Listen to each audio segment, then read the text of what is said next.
It's as it was in April, with very little space between Prime Minister Benjamin Netanyahu of the Likud party and his challenger, Benny Gantz of the Blue and White Alliance. But like all Israeli elections, this is not about two different sides of the political coin. It's a complex situation. Gantz is the former head of the military who appeared on the political scene out of nowhere last year and rose quickly in the polls. While his policies are not too different from the Prime Minister, his appeal may come from simply not being Netanyahu. In a few weeks' time, prosecutors are expected to decide whether to indict Netanyahu in 3 corruption cases. He's denied wrongdoing and calls the investigations a political witch hunt, while still portraying himself as Mr. Security.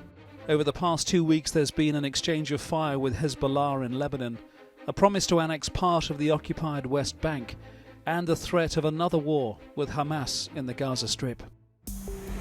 This election could be the final act in a long and eventful political career, but Benjamin Netanyahu is a political survivor, and when it comes to elections in Israel, it's never wise to write him off.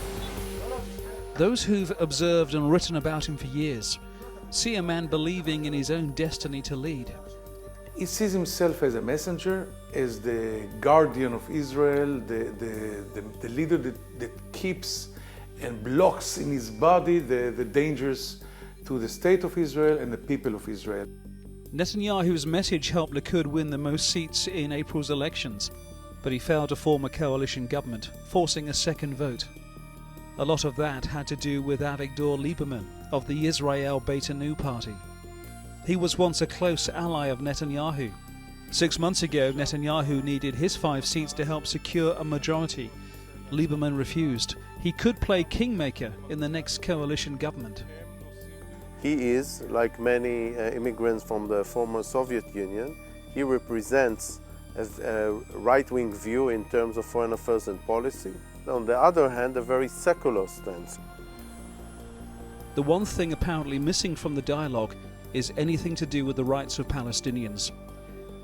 The issue that once dominated Israeli elections now seems to be a political sideshow. Francis Collins for the newsmakers in occupied East Jerusalem.